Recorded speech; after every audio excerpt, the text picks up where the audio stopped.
पहले भी बिहार में जहरीली शराब के कारण कुछ ट्रेजेडीज हुई थी जिसमें मौतें हुई। हम लोगों का प्रयास रहेगा जो पोस्टमार्टम रिपोर्ट आ जाता है, एफएसएल रिपोर्ट आ जाता है, तो उसके बाद उन केसेस को ट्रायल में भी ला सकते। कोई भी कानून बिल्कुल एक स्टैटिक नहीं होता या पत्थर की लकीर नहीं होती। नमस्कार, आप लाइव सिटीज देख रहे हैं। मैं हूं गरिमा भारती।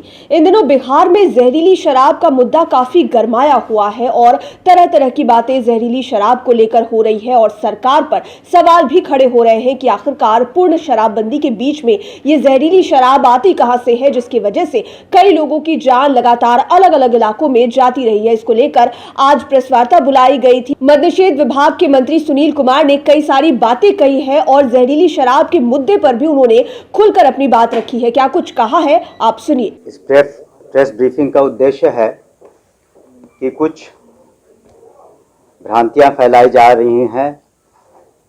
कुछ राजनीतिक दल या राजनीतिज्ञ ये कह रहे हैं कि बिहार में या हाल में जो जहरीली शराब से मौतें हुई हैं, हुश ट्रेजेडीज हुई हैं, वो इसलिए हुई हैं क्योंकि बिहार में शराबबंदी कानून है।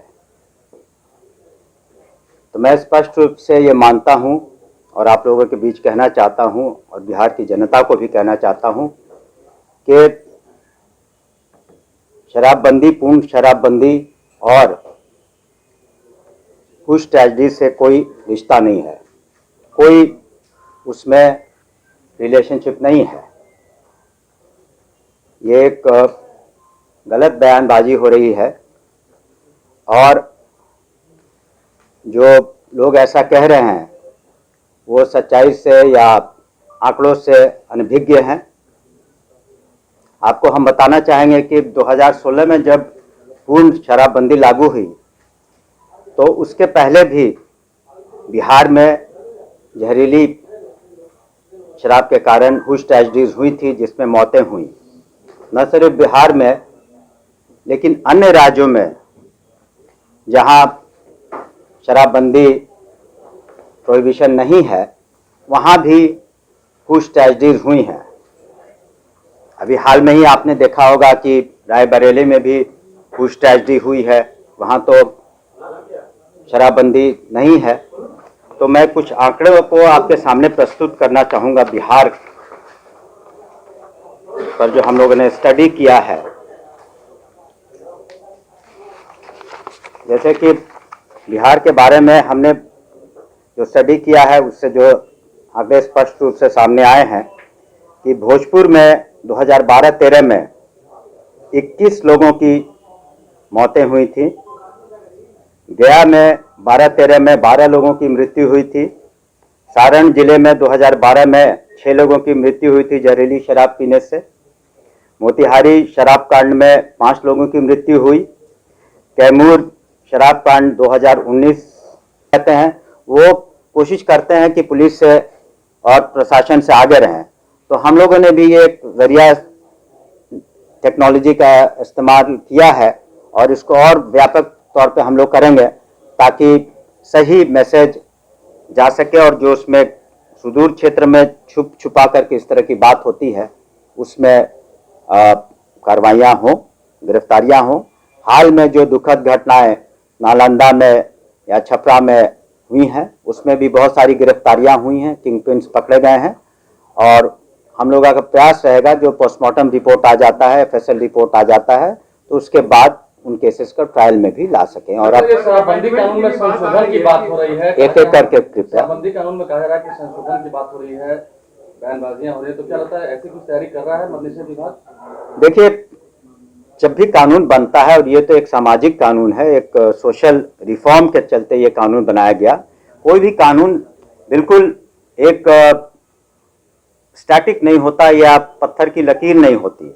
आवश्यकता अनुसार उस पर हम लोग रिविजिट करते हैं और आपको हम बताना चाहेंगे कि इसका चूंकि 5 साल हो गए हैं तो इसे और बेहतर कैसे बनाया जा सके और उसे सुदृढ़ कैसे किया जा सके, इस पर निश्चित रूप से मंथन चल रहा है।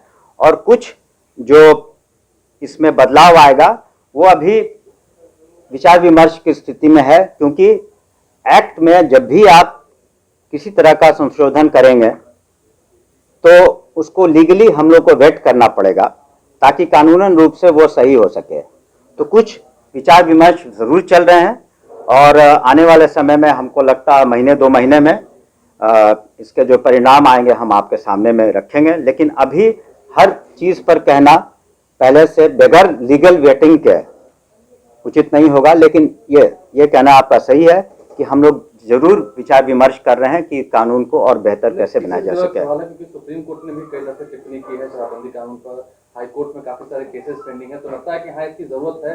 मनुष्य विभाग में अभी आपने कहा कि हाँ विचार हो रहा है। जी हाँ, हमने कहा कि देखिए माननीय उच्चतम न्यायालय या उच्च न्यायालय ने जो भी कहा टिप्पणी की है उस पर मेरा या विभाग का कुछ टिप्पणी करना उचित नहीं होगा।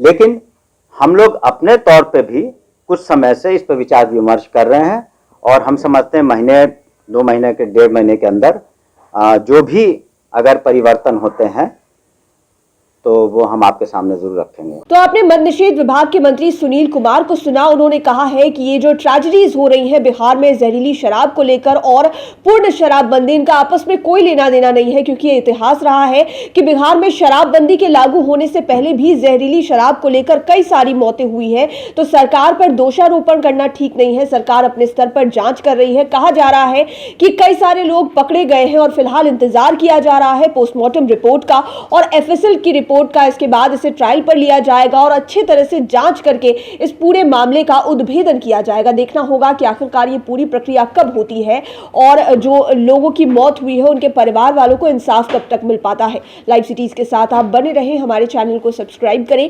ये वीडियो फेसबुक पर देख रहे हैं तो पेज को लाइक करें, साथ ही साथ आप हमें ट्विटर पर भी फॉलो कर सकते हैं। धन्यवाद।